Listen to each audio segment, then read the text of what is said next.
अगर जनरल वाला 62 की कर रहा है तो ये कहीं ना कहीं वो गलत तरीके से अपनी तैयारी जारी रखना चाहिए, उसने ना कि फिजिकल में अपना समय बर्बाद करना चाहिए।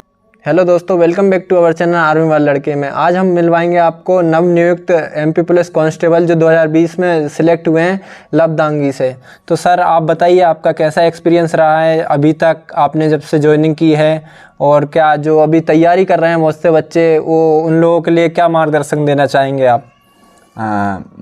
नमस्कार पहले तो, और मैं आपको धन्यवाद देना चाहूँगा कि मुझे इस काबिल समझा कि आपके चैनल पे इंटरव्यू। जी सर। मेरी ज्वाइनिंग को अभी मैंने 24 दिसंबर को ज्वाइनिंग ली थी, तो अभी 1 साल होने में भी थोड़ा टाइम है। तो इसी बार, और आपने जैसा कि बोला कि नवनियुक्त हूँ, तो अभी तक का एक्सपीरियंस तो बहुत अच्छा रहा। और जैसा अभी बेरोजगारी का दौर है, तो पुलिस की एक वर्दी वाली जॉब बहुत ही अच्छी मानी जाती है। जिस हिसाब से देखा जाए, आपको रोज़गार भी प्रदान करती है, और जो वर्दी में जो पावर रहती है वो भी आपको इससे मिलती है।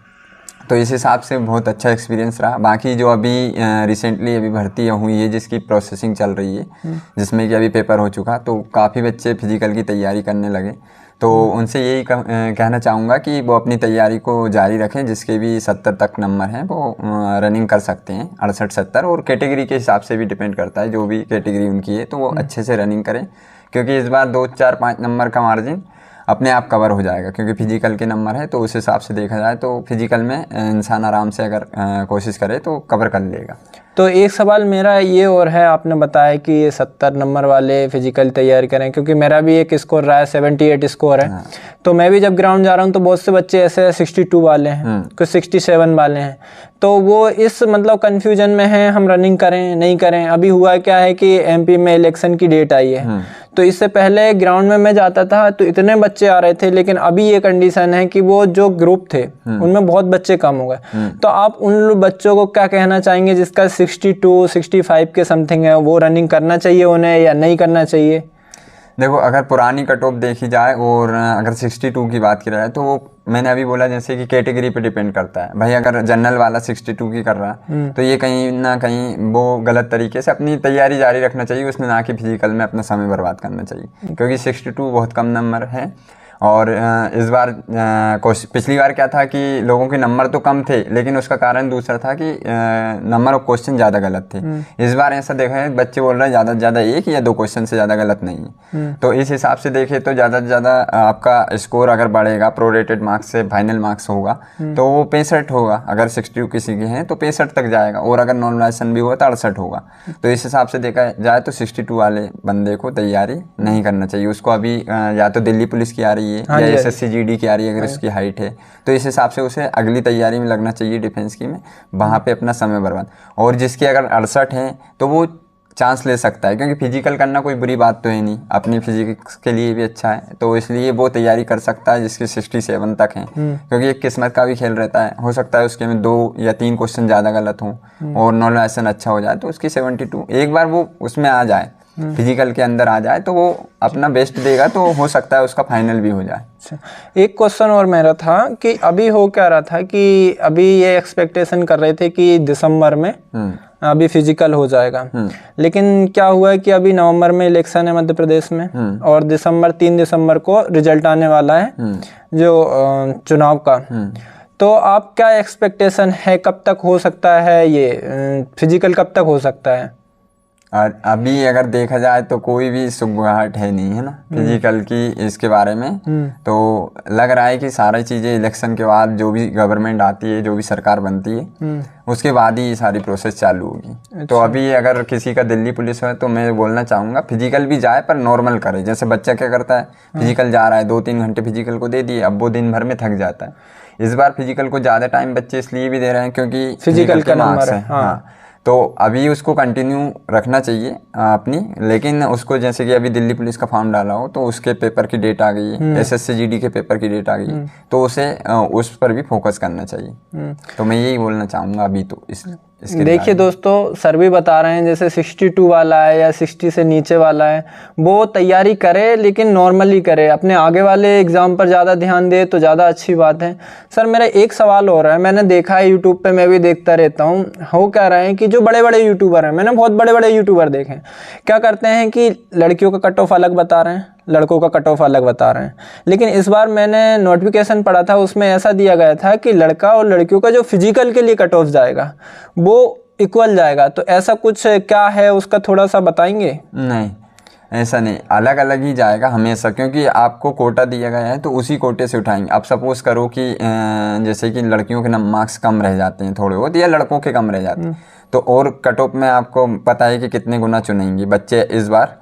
तो अब उस गुना में हो सकता है लड़कियों की संख्या कम हो जाए, तो फिर आगे तो फिर लड़कियों को मौका ही नहीं मिलेगा ना, इस हिसाब से देगा। तो अलग अलग पूरी प्रोसेस अलग अलग है, लड़कियों का अलग से कट ऑफ बनेगा, लड़कों का अलग से बनेगा। तो उसमें एक साथ कट ऑफ कभी नहीं जाएगा, क्योंकि कोटा का भी प्रोसेस है, SC ST OBC जनरल का सबका प्रोसेस। अभी जो नोटिफिकेशन दिया था उसमें ऐसा मेंशन था कि लड़का लड़कियों का कट ऑफ ओनली फिजिकल के लिए। नहीं, तो अब फिजिकल के लिए सपोज करो कि लड़कियों के ज़्यादातर लड़कियों के मार्क्स 68 से नीचे रहेगा या 65 से नीचे रहेगा, और मान के चलो कट ऑफ जाता है 70 तक फिजिकल का। अब उसमें तो 2 लड़कियां ही आई, अच्छा, तो वहां पर तो फिर लड़कियों की भर्ती ही नहीं होगी ना। हाँ, सीटें खाली चली जाएंगी। हाँ, सीटें खाली चलेगी, तो ये मतलब व्यवहारिक भी नहीं है। अच्छा, ऐसा करना।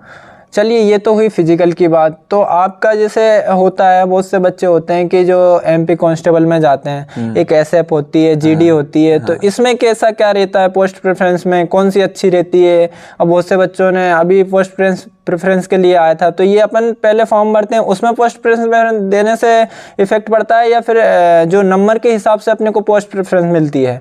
नहीं, वैसे मेन तो आपका पोस्ट प्रेफरेंस ही रहेगा। जैसे कि अब अगर आपके नंबर 90 हो भले, हाँ जी, इस बार, या फिर 150 तक लिस्ट गई, दोनों को मिला के 150 और 150 पे आपकी लिस्ट गई, क्योंकि ज़्यादातर लिस्ट का जाना ये रहता है कि कितने बच्चे किस चीज़ को चूज़ कर रहे हैं। हाँ जी, हाँ जी। सपोज करो कि DF है और SAF है, तो SAF जो है ज़्यादा कम बच्चे चूज़ करते हैं, और DF ज़्यादा, और उसकी वैकेंसी भी ज़्यादा रहती है, तो उसका कट ऑफ थोड़ा ज़्यादा जाता है। SF में क्या रहता है, DF में क्या रहता है, थोड़ा सा एक्सप्लेन। DF रहती है आपकी डिस्ट्रिक्ट फोर्स रहती है, और SF स्पेशल फोर्स रहती है। तो SF बटालियन से रहती है, जैसे कि दंगे वगैरह होते हैं या स्पेशल अभी चुनाव ड्यूटियां हैं, चुनाव में इनकी भी लगती है, लेकिन थानों में पदस्थ नहीं किया जाता है आपका SAF को। जबकि DF क्या रहती है, डिस्ट्रिक्ट फोर्स रहती है, तो थाने वगैरह में, लाइन में, और वो सिविलियन के बीच रहती है। कभी कभी ऐसा रहता है SAF लोग चुन लेते हैं, जैसे कि कट ऑफ कम गया, अगर उसने पहले नंबर पे SAF भरा है और उसके नंबर भी अच्छे हैं, लेकिन वो चाहता है DF, तो फिर उसको पॉसिबल नहीं है कि DF में। हाँ, यही मेरा पूछना था कि जैसे आप फॉर्म भरते हो तो उसमें आपने पहले SAF कर दी, बाद में जो आप बता रहे हैं वो कर दी, और फिर इसके बाद चेंज हो सकता है या नहीं हो सकता? नहीं हो सकता, फिर चेंज नहीं हो सकता, क्योंकि जब बोर्ड आपका सिलेक्शन लेगा तो वो यही सोचेगा ना कि आपको SAF पसंद है, इसलिए आपने चूज़ किया। वो ये नहीं कि गलती हो गई या ये हो गया, वो कुछ नहीं देखेगा। तो आपने, क्योंकि आपने प्रेफरेंस रखी है, तो मतलब आपकी पसंद थी कहीं ना कहीं, इस कारण से। तो सर देखिए, अभी बहुत सारे सवाल आपसे कर लिए हैं, अब एक लास्ट मेरा ये क्वेश्चन है कि सैलरी का कैसा क्या रहता है, अकाउंट में आती है और कैसे आती है और कितनी आती है, थोड़ा सा एक्सप्लेन करके बताएंगे? MP पुलिस में अगर सैलरी की बात की जाए तो अभी क्या MP गवर्नमेंट ने पिछली बार से ही जो एक 70-80% का चला है, उस कारण थोड़ी MP पुलिस की सैलरी कम बनती है। MP पुलिस क्या ग्रेड C की सारे लोगों की कम बनती है, तो इसमें MP पुलिस भी आती है। तो आपके MP पुलिस में अगर अभी मेरी बात की जाए तो अभी 18,000 रुपये आ रही है, जो कि 70% है हमारी टोटल सैलरी का 70%। हाँ जी। तो उस हिसाब से बाकी अगर टोटल देखी जाए तो 26 से 28 के बीच बन जाएगी। अगर अभी इस साल 70%, अभी एक साल कंप्लीट होगा तो 80% हो जाएगी अगली साल से, देन 90% और फिर 100% 4th ईयर में। और ये प्रोविजनल पीरियड रहेगा तब तक, है ना। तो अभी हमारी 18,000 रुपये सैलरी बन रही है। अच्छा सर, ये ट्रेनिंग पीरियड कितना रहता है इसमें? जैसे आपने 2020 में आप सिलेक्ट हुए थे आरक्षक में, फिर इसके बाद ट्रेनिंग पीरियड क्या क्या होता है, मतलब स्टार्ट से जैसे आपका सिलेक्शन हो जाता है इसके बाद? आपका अगर देखा जाए, जैसे कि आपका अगर सिलेक्शन हो गया, इसके बाद आपको जिस ज़िले में आपकी पोस्टिंग है उसी ज़िले की लाइन में आपको बुलाया जाता है, पुलिस लाइन में। वहाँ पे आप आमद देते हो, मतलब कि वहाँ पे आप ज्वाइनिंग लेते हो। इसके बाद वहीं से आपकी सैलरी स्टार्ट हो जाती है। जिस रोज़ आपने आमद दी उसी रोज़ से सैलरी स्टार्ट हो जाती है। इसके बाद अब डिपेंड करता है कि आपका बेज बन रहा है या फिर कब पहुंचाना है। तो हो सकता है कि आप लाइन में 1 महीने, 2 महीने, 3 महीने भी रह सकते हो। इसके बाद देन आपको PTS पहुंचा दिया जाता है। जो ट्रेनिंग सेंटर है आपके 7-8 ट्रेनिंग सेंटर है, तो वहाँ पे आपको डिस्ट्रीब्यूट कर दिया जाता है। और उसमें आपको आपके गृह जिले का ट्रेनिंग सेंटर नहीं मिलेगा, और देन आपकी जो पोस्टिंग जिले है उसका ट्रेनिंग सेंटर नहीं मिला। बाकी आपको आपकी चॉइस फिलिंग रहती है, आप ट्रेनिंग सेंटर को चूज़ कर सकते हो कौन सा आपको चाहिए। अच्छा, जो चॉइस फिलिंग होती है स्टेट की तो वो डिस्ट्रिक्ट की, तो वो कैसे होती है? जैसे मान लो मैं फॉर्म भरने टाइम में मैंने जो डिस्ट्रिक्ट सिलेक्ट कर दिए, तो वही मेरे को मिलेंगे या फिर मैं चेंज कर सकता हूँ उन्हें? नहीं, आपको जैसी चॉइस फिलिंग है और सारा खेल नंबर का है। आपके नंबर अच्छे हैं और आपकी डिस्ट्रिक्ट में आपके बराबर नंबर वाले कम है जो आपने चॉइस फिलिंग की थी, तो उसी हिसाब से जैसे मैंने भोपाल दिया, हाँ जी, तो मेरे नंबर भी ठीक थे भोपाल के हिसाब से, तो मुझे भोपाल मिल गई। अगर मैंने भले ही मैंने पहले नंबर पे भोपाल भरा होता और मेरे नंबर भोपाल के हिसाब से नहीं होते, तो हो सकता था अलीराजपुर मिल जाता, बालाघाट मिल जाता, कोई सा भी जिला मिल सकता था जिस हिसाब से मेरी प्रेफरेंस थी और नंबर थे उस हिसाब से।